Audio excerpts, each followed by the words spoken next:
ভেস্তে গেছে হাসিনার আগস্ট রিটার্ন হেড প্ল্যান, নতুন পরিকল্পনাও ফাঁস।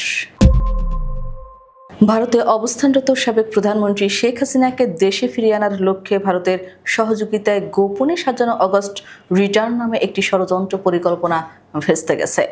এই পরিকল্পনার লক্ষ্য ছিল অন্তর্বর্তী সরকারের পতন ঘটিয়ে দ্রুত তার দেশে ফেরা নিশ্চিত করা। তবে দেশপ্রেমিক আইনশৃঙ্খলা বাহিনীর কঠোর তৎপরতায় এই পরিকল্পনা ধ্বংসের মুখে পড়েছে। আন্তর্জাতিক ও জাতীয় গোয়েন্দা সংস্থা সহ সেনা ও পুলিশ বাহিনীর সমন্বিত টিম দিনরাত কাজ করে এই ষড়যন্ত্রের নানা দিক উদ্ঘাটন ও নস্যাৎ করেছে।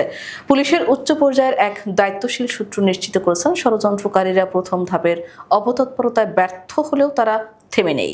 তারা ফেব্রুয়ারি 2026 সালের জাতীয় সংসদ নির্বাচনকে ব্যাহত করতে এবং বিএনপির ভারপ্রাপ্ত চেয়ারম্যান তারেক রহমানের দেশে ফিরতে বাধা দিতে নতুন ষড়যন্ত্রের পরিকল্পনা হাতে নিয়েছে। এই দ্বিতীয় ধাপের ষড়যন্ত্র অক্টোবর থেকে ডিসেম্বর মাসের মধ্যে বাস্তবায়ন করতে চায় তারা। পরিকল্পনাটি আওয়ামী ফ্যাসিস্ট শিবিরের সাথে সমন্বিত, যার নেতৃত্ব দিচ্ছেন সাবেক স্বরাষ্ট্রমন্ত্রী আসাদুজ্জামান খান কামাল ও আওয়ামী লীগের নিষিদ্ধ যুগ্ম সাধারণ সম্পাদক বাহাউদ্দিন আসেম, মাহবুবুল আলম হানিফ, মহিবুল হাসান চৌধুরী নাওফেল ও জাহাঙ্গীর কবির নানক সহ দলীয় সিনিয়র নেতারা। কলকাতা ও দিল্লিতে গোপন অফিস খোলা হয়েছে, যেখানে 5 আগস্ট থেকে কার্যক্রম শুরু হয়েছে।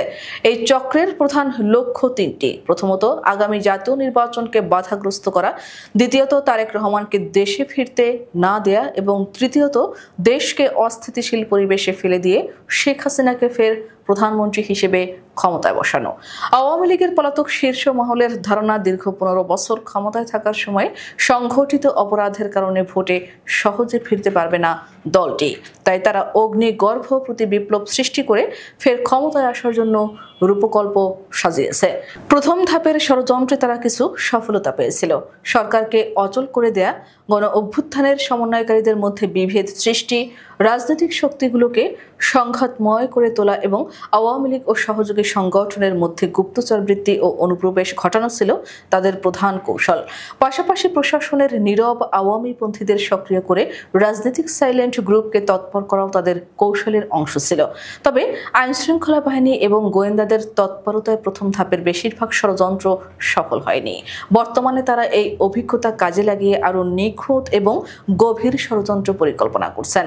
অপরদিকে দেশের দক্ষিণাঞ্চল থেকে গোপন কর্মসূচি শুরু হওয়ার আশঙ্কা রয়েছে, যা সরকারের স্থিতিশীলতা বিনষ্ট করতে পারে। তবে পুলিশ ও গোয়েন্দা সংস্থাগুলো জোরদার নিরাপত্তা ব্যবস্থা গ্রহণ করে দেশের শান্তি রক্ষায় নিবেদিত প্রাণভাবে কাজ করছে।